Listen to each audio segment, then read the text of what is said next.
Salut à vous fans d'horreur, ici Marc pour Horror News. Un Horror News un petit peu particulier puisqu'il s'agira du premier numéro d'un nouveau format que je lance, Horror News Interview. Il s'agira donc ici d'une série d'interviews de différents artisans du monde de l'horreur, que ce soit au niveau du cinéma, au niveau littéraire ou dans le domaine des podcasts, YouTube, etc. L'objectif, ce sera de mettre en lumière le travail de toutes ces personnes qui nous permettent de nous procurer nos doses de frissons quotidiennes. Sans plus attendre, je vous propose de commencer avec cette première interview. J'ai donc interviewé Victor Lamoussière de SC Distribution. Donc salut Victor, bienvenue chez Horror News et puis surtout merci d'avoir accepté mon invitation. Avec grand plaisir. Du coup, est-ce que tu peux nous présenter un petit peu, déjà te présenter toi et puis présenter un peu ESC Distribution à nos auditeurs. Tout à fait. Alors donc effectivement, je m'appelle Victor Lamoussière, je suis éditeur de DVD depuis maintenant quelques années. J'ai fait mes premiers faits d'armes dans une société qui s'appelle Le Pacte, que peut-être les auditeurs connaissent, puisqu'elle distribue pas mal de beaux films d'auteurs français et internationaux. Et moi, effectivement, je suis plutôt très passionné de cinéma de genre et de cinéma d'horreur. Donc, j'ai rejoint l'équipe de SC il y a un petit peu plus d'un an maintenant, bientôt un an et demi, où je suis toujours éditeur de DVD, mais j'édite beaucoup de films d'horreur. Donc, je suis vraiment dans mon bain depuis maintenant un an et demi. Donc, ESC, ESC Édition, voilà, parce qu'on va revenir dessus, mais en fait, ESC donc, est une sorte de petit groupe maintenant qui a plusieurs petites entités et plusieurs casquettes. Donc, ESC Édition, tout d'abord, on est, nous, à l'origine, hein, un éditeur de DVD et de Blu-ray, et spécialisé, je dirais, euh, en partie en tout cas dans effectivement le cinéma d'horreur, le cinéma de patrimoine, mais pas que, puisque si les gens connaissent un petit peu notre activité, ils savent qu'on est aussi assez connu et on a une vraie communauté de fans aussi autour de ce que nous on appelle un petit peu les films de gros bras. C'est-à-dire ces films un petit peu cultes des années 80-90 avec Jean-Claude Van Damme notamment, avec Chuck Norris, voilà, qu'on essaie de rééditer, qui sont souvent inédits en Blu-ray, qu'on essaie donc du coup d'amener en France à travers de belles éditions. Ouais, il y a de super éditions là, je voyais encore dans les nouveautés là, l'édition de Over the Top avec Mhm. Stallone. Pareil sur une édition, les VHS Voilà, collector là, c'est tout euh, à c'est fait. c'est vraiment top quoi. Les gens nous attendent souvent effectivement autour de ces collections-là, donc on essaie de bien travailler. On est les seuls en France à faire donc ce qu'on appelle ces VHS box, et voilà, bah, l'idée c'est vraiment d'essayer de cultiver cet esprit VHS, cet esprit un petit peu rétro, années 90, parce que, et justement autour de films que les gens ont généralement découvert à l'époque sur VHS, et il y a presque un petit côté Madeleine de Proust, quoi, d'avoir les films sous ce format-là. Donc effectivement, il y a cette collection-là. Et puis parallèlement, on essaie de proposer des beaux combos, toujours beaucoup de bonus, des livrets. Enfin voilà, essayer de faire des éditions les plus enrichies possibles, tout simplement parce qu'on est un éditeur de DVD. Donc par définition, on éditorialise les films. Donc on essaie de proposer les contenus les plus enrichis possibles, et on essaie de proposer les films sous les meilleurs écrans possibles. Même si évidemment, ça, je ne te l'apprends pas. On reste sur le marché de la vidéo. Le marché de la vidéo, c'est un marché, on va sûrement peut-être en reparler, mais ça reste un marché de plus en plus compliqué. Faut pas se voiler la face, hein. C'est un marché aussi qui perd de la vitesse. Donc, on est de plus en plus sur quelque chose de niche. Pour autant, nous, c'est assez stimulant puisque ça nous pousse à proposer des produits de plus en plus qualitatifs, qui vont aller justifier un achat. Donc c'est un marché qui est compliqué, qui est en perte de vitesse, mais c'est vrai que pour nous c'est un challenge du coup permanent et toujours très stimulant, puisqu'on sait qu'on est attendu au tournant par nos clients qui comptent sur nous pour proposer des éditions de qualité. Et si on veut encore se démarquer, si on veut que les gens s'accrochent encore un petit peu au physique, alors c'est vrai qu'aujourd'hui il est si simple même, je veux dire, tous ces films-là, hein, on pourrait aller les voir sur du Amazon Prime, sur du Netflix, voilà. Si les gens continuent à venir chez nous et attendre nos éditions, c'est parce que voilà, on essaie de pas proposer juste un film, mais on propose beaucoup de choses autour. Autant sur le fond d'ailleurs que sur la forme. Ouais, complètement. Et c'est vrai que c'est moi une des choses qui fait que je vous avais remarqué la première fois, c'est la qualité des éditions que vous proposez, au-delà des éditions plus classiques, ce qu'on appelle les éditions simples. c'est justement toutes les éditions collector, éditions limitées, prestige, les VHS box justement. Alors là, pour le coup, ça vous démarque vraiment de la concurrence. Et c'est aussi, moi personnellement, je garde rarement les boîtes, tout ce qui est Blu-ray, DVD, tout ça, parce que j'en ai beaucoup trop. Mmh. Mais c'est vrai que sur des collectors comme justement les VHS Box ou les grosses éditions comme vous avez sorti pour The Sadness ou quoi, bah, là c'est clair on garde la boîte et c'est même Mmh. quelque chose qu'on peut exposer. Voilà, c'est la différence effectivement avec beaucoup de choses qui sortent maintenant, quoi. Bah, nous, c'est exactement ça. C'est exactement ça. On veut faire des objets que les gens vont pouvoir exposer, afficher chez eux. Voilà. C'est même plus juste regarder le film aujourd'hui. On sait que les acheteurs encore de physique aujourd'hui, c'est justement des gens qui veulent posséder les films. Donc nous, l'idée, c'est exactement ça. D'essayer de proposer des produits qu'on pourra fièrement afficher chez soi.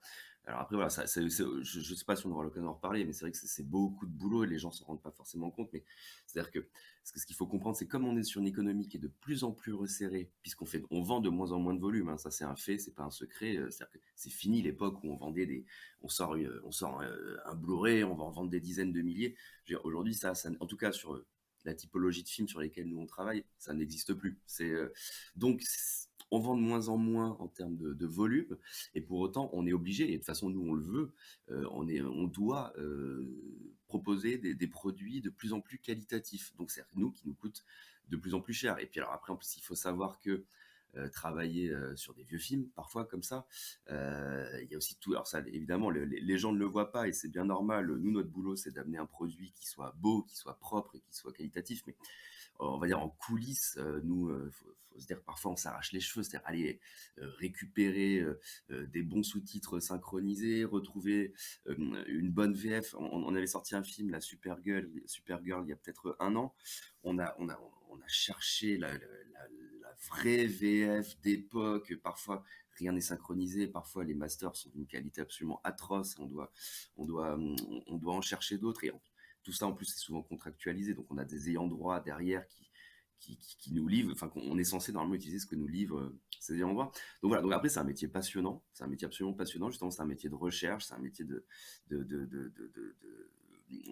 en plus, moi, ce que je dis toujours, c'est ça. C'est un métier de passionné pour les passionnés. Et c'est ça qui est très stimulant. C'est-à-dire que nous, on est obligé d'être passionnés par ce qu'on fait pour justement essayer d'aller toujours plus loin, essayer de rechercher, trouver le meilleur matériel, trouver les bonnes idées de packaging. Donc c'est vraiment un métier passionnant, et c'est ce qui est assez stimulant, c'est qu'on sait qu'aujourd'hui, en tout cas, vu que le marché se resserre, on s'adresse aussi à des passionnés qui nous attendent au tournant et qui nous challenge aussi. Et voilà. Voilà grosso modo ce que ça peut être notre métier d'éditeur vidéo aujourd'hui. Ça marche. Et du coup, comment est-ce que vous sélectionnez en fait les films que vous allez faire? Alors, au niveau des nouveautés, comme au niveau des films plus anciens, j'imagine que du coup la démarche est pas la même, donc. Tout à fait. Ça, c'est un travail de recherche permanente, hein. C'est contacter donc les ayants droit, qui sont souvent des studios. Donc ça peut être Universal, MGM, enfin voilà. On contacte Sony. On est en contact permanent avec les studios. Les studios ont un catalogue à disposition ou pas, parce que justement, parfois on nous propose des listes de films, puis là, nous, on regarde dans la liste, on se dit, bon, ben ça, est-ce que c'est déjà sorti en DVD, est-ce que c'est déjà sorti en Blu-ray? Ah oui, c'est sorti en Blu-ray il y a 3 ans, bon, ça n'a peut-être pas d'intérêt. Ah oui, ça, par contre, c'est un inédit Blu-ray, jamais arrivé en HD jusqu'à chez nous.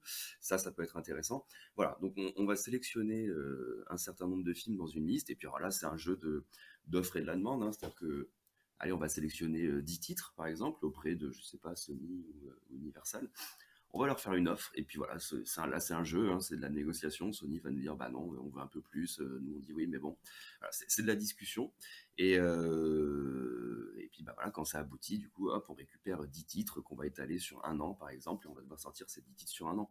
Et pour ce qui est vraiment du choix purement éditorial, bah voilà, c'est ce que la ligne ESC, c'est-à-dire, comme je disais tout à l'heure, ça va être souvent effectivement un petit peu du gros bras, du un petit peu culte, années 80, années 90, du film d'horreur. On a cette collection, par exemple, le British Terrors, donc des films d'horreur peut-être un petit peu plus vieux, années 60, 70. Voilà, c'est notre ligne éditoriale ESC, donc on regarde ce qui est encore disponible, et puis c'est arriver à trouver le bon titre qui fonctionnera comme on le voudrait.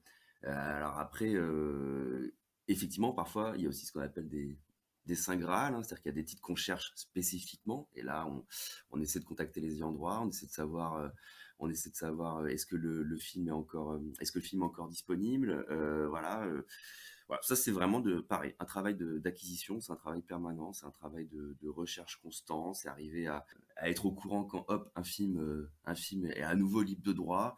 Voilà. Ça, parfois ça peut prendre énormément de temps. Nous, c'est sur les réseaux sociaux, les gens nous demandent tout le temps, je sais pas, je pense par exemple à Bloodsport de Van Damme, les gens nous le réclament depuis des années. Voilà, faut le savoir. Bloodsport, par exemple, c'est un travail. On en parle nous quasiment tous les jours. On est presque quasiment tous les jours dessus. Voilà, il faut arriver à convaincre les gens. Enfin, c'est un gros, gros, gros travail, l'acquisition aussi parfois. C'est un travail qui prend souvent beaucoup de temps.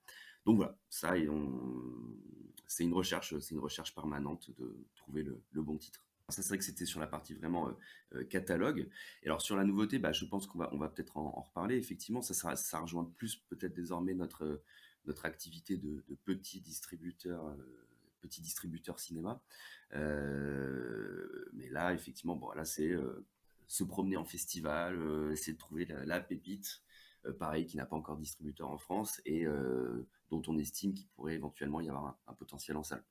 Et du coup, toutes ces nouveautés, vous les découvrez, par le biais de tout ce qui est, festival, principalement?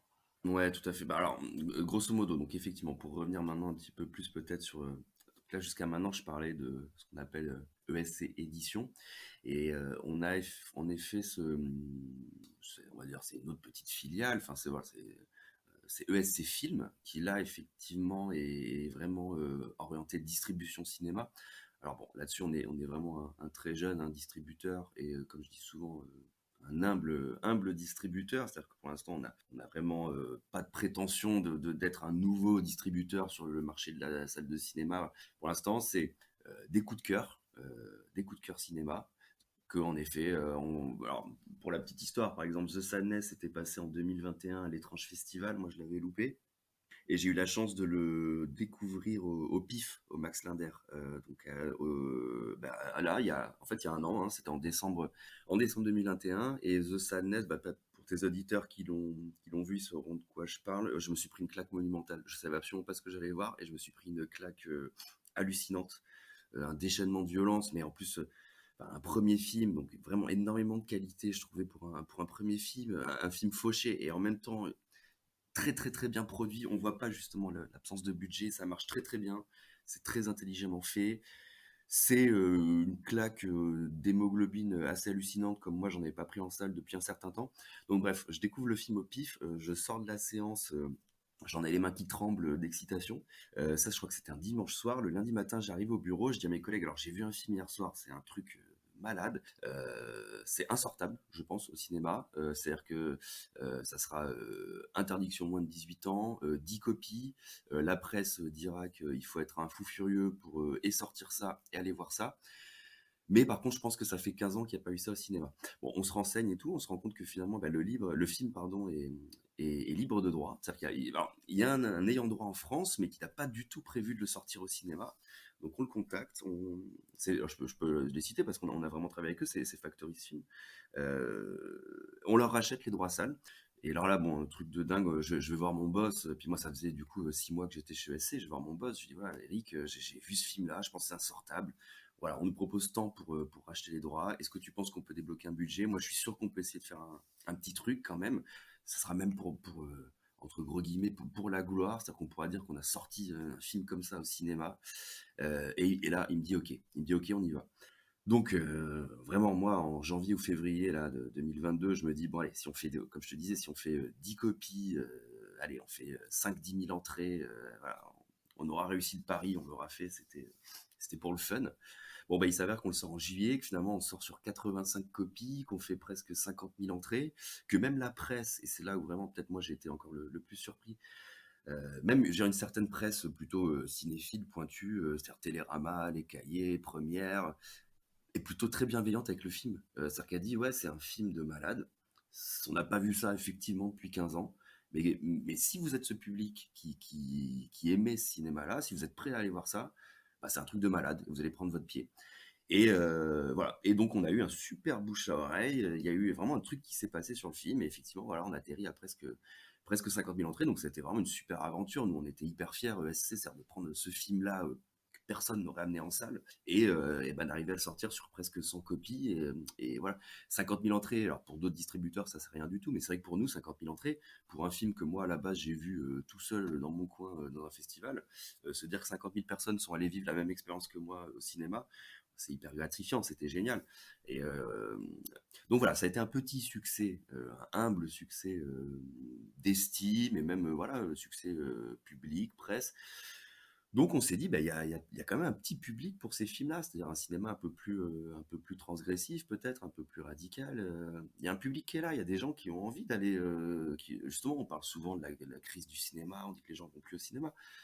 Nous, voilà, on pense qu'il y a encore un public, une niche, hein, à nouveau, hein, on ne parle pas de 1 million d'entrées, hein, loin de là, mais il y a une niche qui est là, qui est prête, elle, encore à se déplacer, à venir dans les salles, parce que justement, elle a envie de vivre bah, la vraie expérience de cinéma, quoi. C'est-à-dire que, oui, alors l'IMAX, c'est très bien, le 4DX, c'est très bien, moi je pense que c'est très bien que toutes ces technologies-là existent, mais nous, ce qu'on veut essayer de ramener, c'est l'expérience de cinéma, pas uniquement par des moyens technologiques, mais vraiment l'expérience de cinéma à travers le film en lui-même. Et c'est vrai, bah, à travers un cinéma peut-être un peu plus radical, un peu plus violent, mais au moins il se passe quelque chose.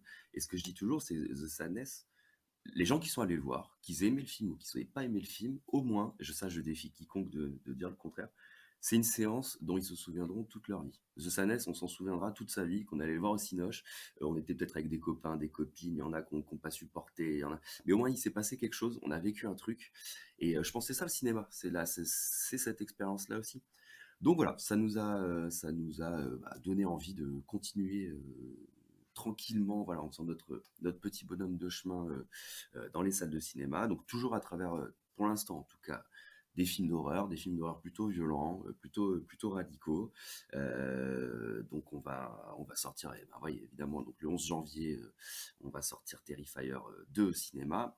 Et le 15 février, on va enchaîner avec Projet Wolfenstein, qui est là, c'est une petite bombe atomique coréenne qui a été, si je ne dis pas de bêtises, qui a été présenté, oui, à l'étrange, qui était au PIF aussi cette année là, et film complètement hallucinant, film coréen, des prisonniers coréens qui sont transférés des Philippines vers Busan, des prisonniers ultra dangereux, hein, et donc c'est un huis clos dans un bateau, c'est un bain de sang absolu, vraiment un peu dans un esprit battle royale.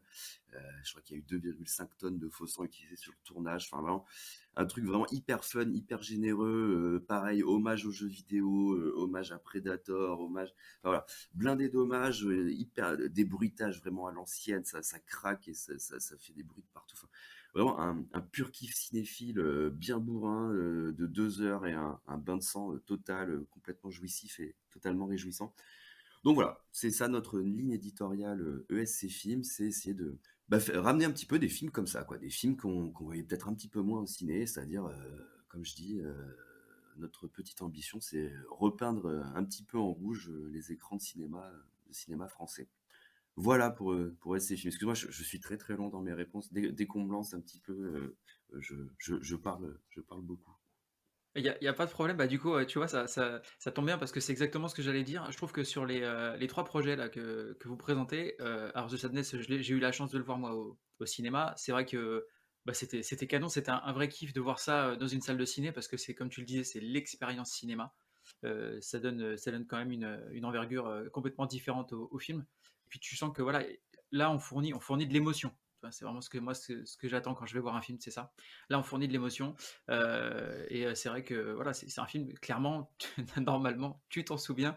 Je pense notamment à une scène euh, avec l'antagoniste principal, on va dire, dans l'hôpital, avec une jeune fille, vous verrez. Mais pour ceux qui n'ont pas vu le film, et ceux qui ont vu le film, bah, vous savez, je pense très bien à quoi je fais référence. Mais oui, c'est le genre de choses qu'on n'a pas vu au cinéma, je crois. encore jusqu'ici. Et donc oui, c'est... Ah oui. Et même sans spoiler non plus, la scène du métro, hein, pareil, sans rien en dire, hein, pour ceux qui l'ont pas vu, mais je pense que la scène du métro, je pense que dans 10 ans, elle sera encore citée en référence quand même comme un espèce de moment hallucinant de cinéma, de brutalité, et en même temps de maîtrise de la caméra. Enfin, pour un premier film, c'est vraiment assez impressionnant comme film, quoi. Et effectivement, oui, je vois très bien la scène dont toi tu parles. Clairement, ça a marqué énormément de monde. Et moi, je pense aussi, ouais, la scène du métro, pour moi, c'est une scène culte. Vraiment, ça sera un truc dans 10 ans, on dira, ah ouais, tu te souviens de Sanès, la scène du métro, quoi. Non, c'est un film assez hallucinant. Ouais. Et c'est vrai que ouais, comme je te disais, alors autant celui-là je l'ai vu, les autres j'en entends parler. Il y a une aura autour des deux. Alors évidemment Terrifier 2, on en entend parler énormément, mais Project Wolf Hunting, j'ai discuté avec quelqu'un qui l'avait vu au pif et qui m'a dit aussi que c'était extraordinaire. Euh, et du coup, on voit une certaine dans les trois films que vous produisez, je trouve qu'il y a une générosité en fait. Il y a une générosité et ça casse un peu ce côté justement qu'on voit de plus en plus dans les productions de maintenant. C'est vraiment ce côté politiquement correct où on essaie vraiment voilà, de pas déborder. Là, voilà, je trouve qu'on retrouve vraiment des productions qui sont un peu plus dans les extrêmes, on va dire, qui bousculent un petit peu ce qui se fait en ce moment, quoi. Tout à fait. Et du coup, qu'est-ce que tu en penses un peu de ce retour du gore un peu au cinéma et dans les films en ce moment? Ah bah alors moi, alors faut savoir, hein, vraiment à titre personnel, bon évidemment je suis passionné de cinéma d'horreur. Après je ne regarde pas que du cinéma d'horreur. Évidemment, enfin faut pas croire que que plus c'est gore, plus je m'éclate et plus je trouve ça génial et que j'adore le gore gratuit, tout ça. Enfin non, non, non, je veux dire, je regarde de tout vraiment. Après évidemment, j'aime beaucoup le cinéma d'horreur. Je pense que le cinéma d'horreur est sûrement, et à mon sens, hein, un des genres cinématographiques peut-être les plus importants, les plus intéressants, souvent, contrairement à ce qu'on peut croire d'ailleurs, souvent des plus intelligents, celui qui dit le plus de choses du genre humain, de nous, de la société, qui dit aussi peut-être le plus de choses des spectateurs, c'est-à-dire pourquoi on va voir des films d'horreur, pourquoi on va voir des choses absolument atroces au cinéma. Voilà, je pense que le cinéma d'horreur est extrêmement, extrêmement important. Et effectivement, comme tu le dis, il y a un retour du gore. Bah, j'espère qu'on y contribue, hein, chez ESC, humblement, mais qu'on contribue à faire revenir un petit peu des films comme ça au cinéma. Moi, je pense que c'est très important. Je pense que c'est très important. Je pense que le cinéma, comme toute forme d'art, se doit d'être parfois extrême, parfois transgressif, parfois même ouais, de dépasser les bornes. Je pense que c'est important. C'est parfois cette forme d'art qui fait qu'on se pose vraiment ouais, des vraies questions. Pourquoi je vais voir ça? Qu'est-ce que ça dit de moi? Qu'est-ce que ça dit du monde? Qu'est-ce que le film raconte? Qu'est-ce que le film dit de nous? Voilà, je pense que c'est extrêmement important qu'un cinéma un petit peu extrême et radical existe. Je pense que c'est important qu'il soit amené jusque dans les salles, puisque jusqu'à preuve du contraire, hein, voir un film dans une salle de cinéma, ça reste quand même la meilleure façon de voir un film. Et voilà, et non, moi je m'en réjouis. Je pense qu'il faut qu'on continue à aller dans ce sens-là. Et voilà, parce que voilà, moi c'est vraiment cette idée-là, c'est que je pense que le cinéma est un art, l'art se doit d'être transgressif, le cinéma se doit donc d'être transgressif, et je pense qu'il faut des films radicaux et violents. Parfois, ça fait du bien de se prendre une bonne claque et de se poser quelques questions sur le monde et la société. Ouais, bien sûr, c'est vrai que les films d'horreur, pour moi, il y a ce côté voilà, cathartique qui est très connu, au-delà du côté, pour certains films, voilà, on va trouver ça fun, et c'est vrai que on se dit toujours qu'on est mieux à sa place qu'à la place de celui qu'on voit à l'écran en train de se faire courir après par un tueur. Mais oui, effectivement, il y a ce côté voilà, cathartique, hein, c'est vraiment le mot, hein, l'idée, c'est ça. Et du coup, au niveau des productions, c'est vrai qu'on voit de plus en plus maintenant de films qui sont produits par du crowdfunding. Et qu'est-ce que tu en penses, toi, de cette prise de pouvoir, quelque part, des fans sur les productions ciné en ce moment, et comme pour des films comme Terrifier, par exemple?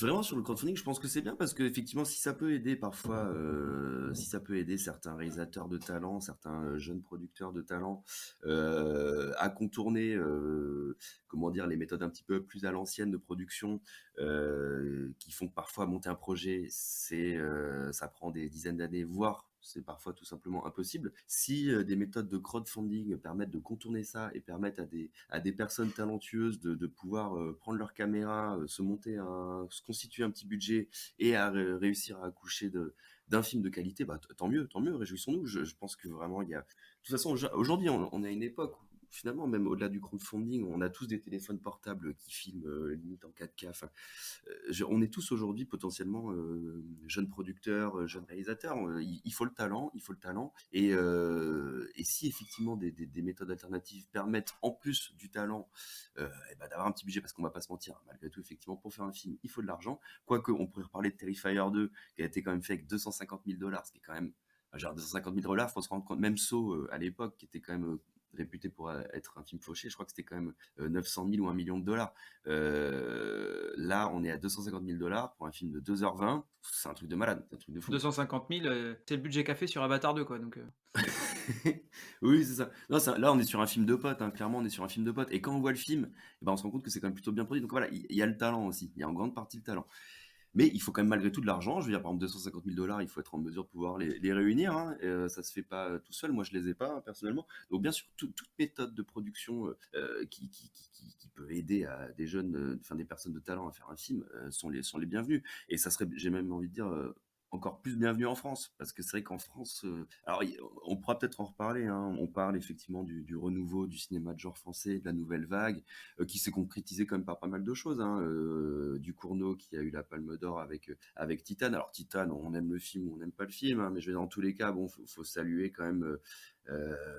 Voilà, elle a quand même eu une Palme d'Or, un film d'horreur français a eu une Palme d'Or. Donc voilà, mais c'est vrai que moi, ce qui manque un petit peu encore dans le cinéma de genre français, justement, c'est peut-être quelque chose un petit peu radical. J'aimerais bien me reprendre une claque à la, je sais pas moi, martyrs à l'intérieur, enfin des choses de frontières, des trucs un petit peu plus sales, un petit peu plus énervés.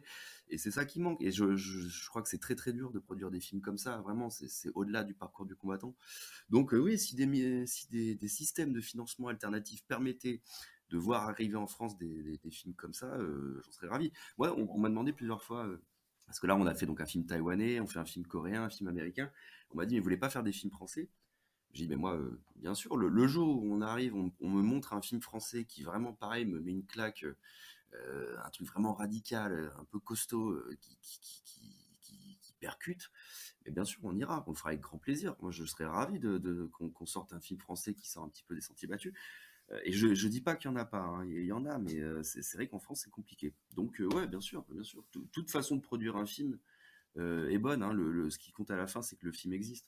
on voit, on voit là quand même un pas, je trouve, du CNC justement en faveur de la production de films de genre en France. Ils ont mis en place là, une aide sur, je crois que c'est deux films qu'ils avaient proposé là cette année. Il y avait La Nuée et Ogre, si je dis pas de bêtises. Mhm. Donc on voit quand même il y a une volonté quelque part du côté du CNC peut-être justement de revenir en faveur de cette production-là qu'on avait effectivement avec des super démonstrations dans le French Extreme, effectivement avec des films comme À l'intérieur, Haute tension, Une et tension, ça a bien sûr. révélé des réals qui Ouais. sont maintenant pour beaucoup installés sur Hollywood notamment. Mais ouais, effectivement. Alors du coup, du côté du CNC ou d'autres, est-ce que pour cette activité de distributeur cinéma, il y a des aides ou est-ce que vous avez des aides quelconques? Alors, concernant le CNC, alors pour l'instant, on sort les films sans aide, mais ça, pour le coup, c'est pas du tout lié au fait qu'on sort des films d'horreur. Voilà.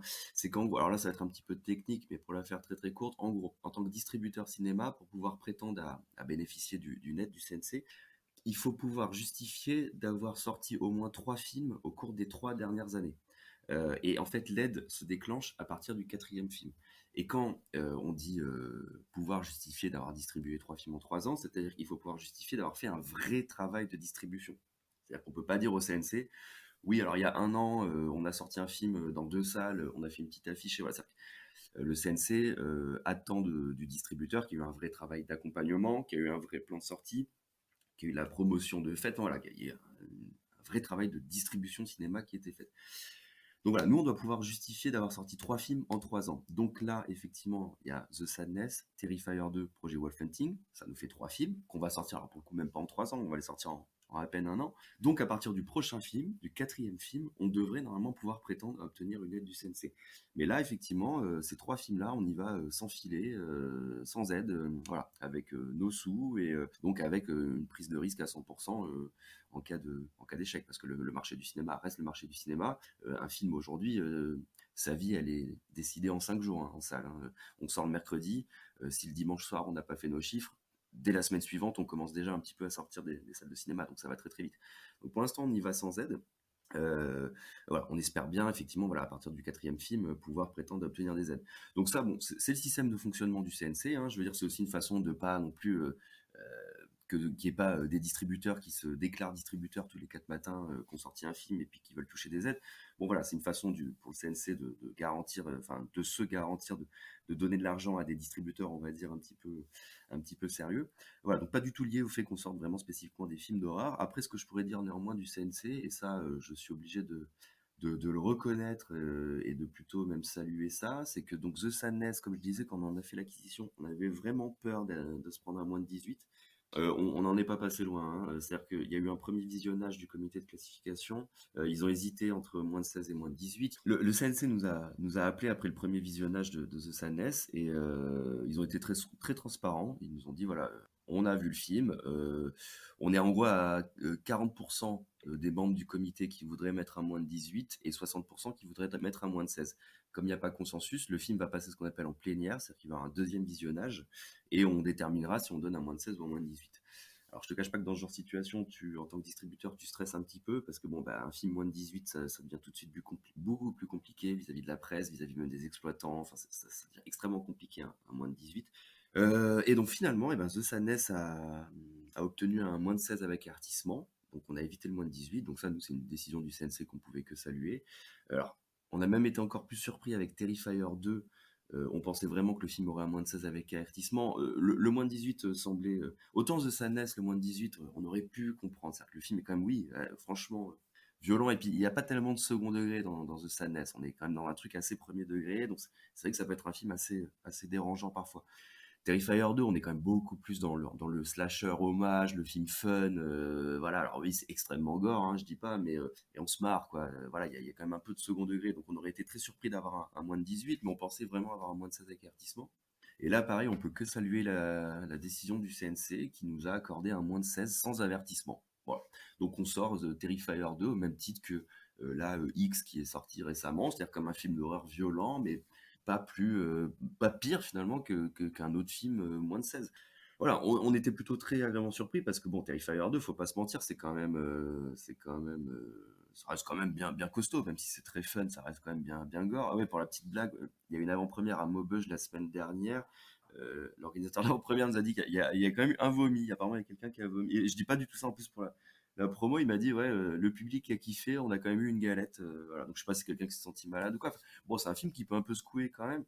Voilà, donc on a eu moins de 16, donc c'est très cool, on est très content. Et sur Projet Wolf Hunting, je pense que pareil, on aura un moins de 16. Donc ce que je veux dire par là, c'est qu'il faut quand même reconnaître qu'en France, et ça c'est plutôt très agréable, le CNC est plutôt bienveillant vis-à-vis de ça. C'est-à-dire qu'en France, on peut quand même sortir des films violents, des films même très violents, genre en France, il n'est pas du tout question de censure, il n'est pas du tout... Genre, je crois que c'est en Angleterre ou en Allemagne, The Sadness, il y a eu quelques projections, je crois qu'ils l'ont sorti en version censurée. Voilà, en France, il faut le reconnaître, on peut quand même sortir des films assez hardcore et pas subir de demandes de coupe, de censure. Voilà, le CNC est plutôt bienveillant, plutôt intelligent, comprend la démarche, je pense, sait que de toute façon, ça se réserve à un public averti qui sait ce qu'il va voir. Voilà, le CNC, voilà. Faut le reconnaître, le CNC est plutôt intelligent dans ses décisions. Après, non, la vraie difficulté, c'est plus derrière les exploitants. Les exploitants, ils sont frileux, enfin, ils sont frileux. C'est pareil, quand on sort de Sanet sur 85 copies, je peux que reconnaître le courage des exploitants. Mais il y a certains réseaux, certains circuits, c'est compliqué. Ils ont peur. Ils ont peur en termes d'image d'amener des films comme ça dans leur salle. Ils ont peur aussi du public que ça peut ramener. Tu sais, quand il y avait, je crois que c'était Annabelle qui était sortie, ça ramène un certain public un petit peu excité, qui met un peu le bazar dans les salles de cinéma. Donc du coup, maintenant, certains circuits ont un peu peur d'amener des films un peu trop violents parce qu'ils ont peur du public que ça va ramener. voilà, donc c'est vrai que le gros du boulot, le vrai parcours du combattant, il est finalement plutôt après derrière du côté des exploitants, quoi. C'est-à-dire arriver à convaincre les exploitants d'amener autre chose que des films qu'ils peuvent proposer habituellement, des trucs un petit peu plus costauds, quoi. Mais non, le CNC, voilà. En France, on peut sortir des films violents et tant mieux d'ailleurs. Bon, bah, écoute, effectivement, c'est cool et oui, c'est vrai que c'est le problème, hein, au ciné. Moi, il y a des films que je ne vais pas voir au cinéma parce que je sais très bien qu'il y aura, très souvent, alors c'est des adolescents, un petit peu excités, qui sont là et qui parlent et qui rigolent et ouais, qui hurlent et voilà. Et donc ça, c'est vrai que sur un visionnage de film d'horreur, moi, ça me sort un petit peu du film et du coup, voilà, je comprends et c'est vrai qu'il y a eu des histoires de dégradation et notamment sur Annabelle, comme tu le disais. Dégradation des salles, voilà, des malaises, etc. Ouais, Machin. Et ouais, donc, c'est ça. pour certains cinémas qui se veulent peut-être un petit peu plus sur un côté familial, oui, je comprends qu'il y ait des réticences à ce niveau-là, ouais, à proposer ce genre de film. Et du coup, quelles sont les ambitions pour l'avenir? Eh bah, écoute, déjà, dans l'immédiat, on espère, on croise les doigts, bah, des jolis petits succès pour Terrifier et Projet Wolf Hunting, c'est ça. Au moins, comme je dis, hein, au moins pas perdre d'argent, que le public apprécie. Et voilà. Et puis de toute façon, bah, si les films marchent, nous, pareil, ça nous permettra de continuer derrière. Et les ambitions, bah, ça en revient un petit peu à ce que je disais tout à l'heure. Nous, sur la distribution cinéma, on reste très humble, hein. Enfin, voilà, je dis, moi, mon but, hein, je vais pas te dire, allez, Terrifier 2, on va aller faire 100 000 entrées, 200 000 entrées. Enfin, ça serait magnifique, mais c'est pas du tout. Voilà, moi, on reste très humble. Je veux que le public aille prendre son pied dans les salles. Si effectivement, au moins en termes d'entrée, on peut au moins rentabiliser tout ce on a pu dépenser autour de la sortie. Moi, je suis ravi. Moi, le boulot, il est fait. Les gens prennent leur pied en salle et tout le monde est content. Et donc, non, l'ambition, bah, c'est de continuer, voilà, à essayer, même au cours de l'année 2023, si on peut encore amener un ou deux films, pareil, toujours dans enfin, se construire ce petit line-up, c'est-à-dire de films, ouais, de films un petit peu peut-être violents, un peu qui bousculent, qui choquent, qui font qu'au moins on en parle, on en discute. Après, on n'est pas du tout enfermé là-dedans. Si un jour, moi, je vois, là, je vais bien, là en janvier, je vais bien traîner à Gérardmer, enchaîner les séances et voilà, c'est de trouver la prochaine pépite éventuellement à sortir en salle. Mais ça sera peut-être pas forcément chaque fois dans la surenchère de violence. Si un jour on tombe sur un vrai bon film d'horreur qui fait peur et il n'y a pas une goutte de sang, mais s'il y a un truc, si vraiment il y a cette petite chose en plus, et ben on l'amènera en salle. Donc voilà, l'ambition salle, c'est de continuer à essayer d'amener en tout cas des films un petit peu différents de ce qu'on peut voir en salle habituellement. Des films où les gens disent ah, je pensais pas que ça sortirait en France. Bah cool, merci USC de faire ce boulot-là, d'essayer en tout cas de l'amener. Donc voilà pour la salle. Voilà, je dis sans prétention d'aller faire des centaines de milliers d'entrées, hein, toujours pour un public de niche, mais qui au moins est content d'aller voir ça en salle. Et sur la vidéo, je te dis, nous, c'est un combat permanent sur un marché qui perd de la vitesse, hein. Je le disais tout à l'heure, hein, on s'en cache pas. Voilà, le marché de la vidéo, c'est de plus en plus compliqué. Les plateformes prennent de plus en plus de place, pardon. Après voilà, nous on n'est pas du tout contre les plateformes, au contraire, tu vois, bah, par exemple Terrifier 2, on travaille en collaboration avec Shadows, hein, c'est un film qu'on a acheté ensemble avec Shadows. On s'appelle tous les jours, vraiment on est à 50-50, dépenses, recettes, voilà, là on est dans le même bateau tous les deux. Donc voilà, parce que justement nous on pense que plutôt qu'aller se faire la guéguerre entre éditeurs physiques et plateforme VOD, SVOD, et en se disant ah là là, ils nous piquent notre travail pour faire référence à South Park. Mais voilà, au lieu d'être là-dedans et de faire les vieux aigris, bah, nous, on préfère se dire non, les plateformes sont là. Shadows, par exemple, est là. Ils font du cinéma d'horreur, ils le font bien. Entendons-nous, faisons des choses. Tu vois, nous, maintenant, on offre même, pour dire, dans The Sadness, dans l'édition La Collector, on offrait un mois d'abonnement gratos à Shadows. Voilà. Mais nous, on préfère faire ce pont-là, c'est-à-dire essayer d'être intelligent. On sait que par exemple, les gens qui regardent Shadows, qui regardent des plateformes en SVOD, on sait que ces gens-là, ils aiment le cinéma d'horreur. Donc si on leur propose des belles éditions, ils peuvent être abonnés à Shadows et quand même aller acheter une belle édition collector d'un film d'horreur qu'ils aiment. Donc voilà. Nous, notre ambition, c'est justement sur la vidéo d'essayer d'être intelligent. On est sur un marché qui se casse un peu la figure. Comment on peut faire pour... On sait qu'il y a quand même encore des gens qui veulent acheter du physique, qui veulent posséder les films. Comment être intelligent au milieu de tout ça, comment faire en sorte que les gens se tournent encore vers le physique. Voilà, nous on pense que c'est, ben voilà, je te dis pas faire la guerre à la SVOD, mais plutôt accueillir la SVOD et essayer de travailler intelligemment avec la SVOD, type Shadows ou autre. Et puis bah, continuer à faire des belles éditions, continuer à faire des belles éditions. Là on en est, je peux évidemment pas trop en dire, mais On est en quête de quelques titres qui, j'espère, feront plaisir aux fans de cinéma d'horreur, pour toujours proposer des belles éditions. D'ailleurs, oui, juste un petit mot, qu'on est quand même sur un podcast plutôt horreur. Je sais pas exactement quand le podcast va être diffusé, mais hier, en tout cas, on était donc le 29 décembre, on a appris le décès de Ruggero Deodato. Voilà, je pense à lui parce que je suis un fan absolu de Cannibal Holocaust, qui est vraiment mon film de chevet. Je pense que c'est un immense chef-d'œuvre de l'horreur et un film très important à plein de niveaux.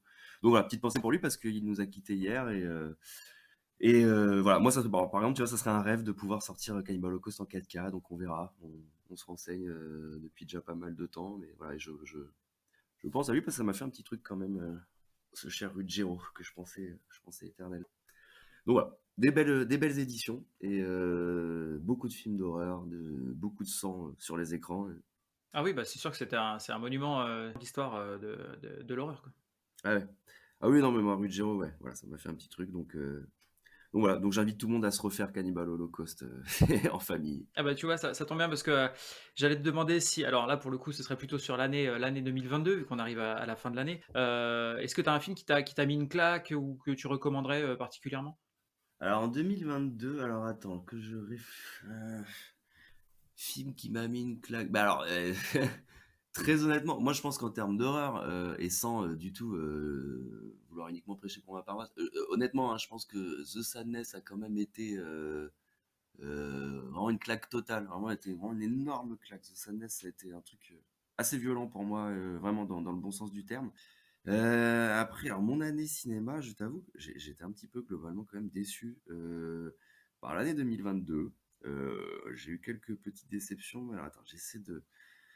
Non, j'ai pas encore fait mes tops parce que j'attends vraiment le dernier moment. Mais tu vois, alors si peut-être que bah, finalement en cinéma, mes meilleurs claques ont peut-être même pas forcément été du côté du cinéma d'horreur. J'ai beaucoup aimé là, le James Gray Armageddon Time. Et vraiment en cinéma d'horreur. Écoute, faudrait me laisser.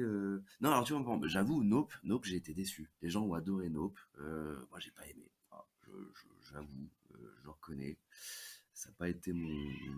Ça a été une petite. Ça a été une petite déception. J'ai bien aimé Men. Bon, j'ai pas été non plus totalement emballé. Si, alors, il y avait Coupé, mais Coupé est tellement copié-collé à Ne coupez pas que bon, j'ai pas été totalement emballé non plus. Non, je t'avoue que voilà, sans faire le mec qui parle que de sa boîte, moi je pense que ma claque ciné horreur, c'est vraiment The Sadness. Ok. Et du coup au niveau des actualités de SC, alors tu nous disais il y a la sortie de Terrifier 2 le 11 janvier. Tout à fait. Il y a Project Wolfenting c'est quoi? C'est le 15 février? 15 février, ouais, tout à fait. Alors, il s'appellera, mais ça, je sais que ça va être compliqué pour. Nous, on l'a renommé, il s'appellera en français Projet Wolfenting. Je sais que ça peut faire bizarre, mais en fait, on trouvait que Project Wolfenting, c'était un petit peu compliqué. Ça pouvait être un petit peu compliqué à prononcer. Donc, on l'a renommé Projet Wolfenting. Bah, l'idée, c'est un peu de l'inscrire dans ces titres de films, je sais pas, Projet Blair Witch, par exemple. Enfin, voilà, voilà. Donc, on a francisé le projet. Donc, il s'appellera Projet Wolfenting en France, mais effectivement, il sort le 15 février prochain dans nos salles. Ça marche. Et du coup, est-ce qu'on peut vous retrouver ou est-ce qu'on peut vous suivre un petit peu au niveau des actualités, des dernières sorties, tout ça? Ah bah alors bah sur nos réseaux sociaux, hein, donc on peut retrouver, on a une page Facebook qui est assez, qui est même plutôt très très active. On a une grosse communauté dessus, donc c'est ESC. On est à ESC parce qu'il y a ESC édition, ESC distribution. Même pour les gens, c'est un petit peu plus compliqué, mais vous pouvez nous retrouver sur Facebook, Instagram, Twitter. On est en ESC distribution. Voilà, on poste tous les jours, on poste nos nouveaux produits, on poste nos actualités cinéma. Là, on est en train, il n'est pas encore en ligne, mais justement, on est en train de travailler sur un site internet vraiment dédié à notre activité de distributeur cinéma qui s'appellera esc-film.com. Donc là, qui est vraiment en cours de fabrication, enfin de construction. Évidemment, sinon, il y a notre site internet principal, esc-distribution.com, où on peut vraiment retrouver tous nos produits. Il faut savoir qu'en plus, nous, chez ESC, toute précommande, donc avant que le film soit disponible, toute précommande d'un film, c'est systématiquement moins 10% sur la commande. Voilà, on fait des offres tout le temps, il y a beaucoup de choses, mais voilà, on peut retrouver tous nos produits sur notre site. En plus, il y a parfois des produits qu'on propose en exclusivité sur notre site, ce qu'on appelle les exclusites. Donc voilà, ne pas hésiter à aller sur nos réseaux sociaux, sur esc-distribution.com et puis n'hésitez pas à aller voir nos films en salle de cinéma parce que plus vous nous soutenez, plus ça nous permettra derrière de continuer à amener d'autres horreurs en salle. Ça marche. Écoute, il va nous rester pour terminer des petites questions en rapid fire, ce que j'appelle. Du coup, tu as le choix entre deux réponses et l'idée, c'est Ah c'est de oui, répondre assez rapidement. d'accord. T'es prêt? Ok, j'ai jamais fait ça de ma vie encore, j'en ai vu beaucoup. Mais écoute, je vais essayer, je suis prêt. Allez, ça marche. Alors, plutôt effets spéciaux numériques ou pratiques? Oh, pratique. VO ou VF? VO, sauf South Park et les films avec Bruce Willis. Gore ou horreur psychologique? Je dirais gore psychologique. Alien ou Aliens? Oh, Alien, 2D ou 3D? 2D. Cinéma ou home cinéma? Ah, ah, ah.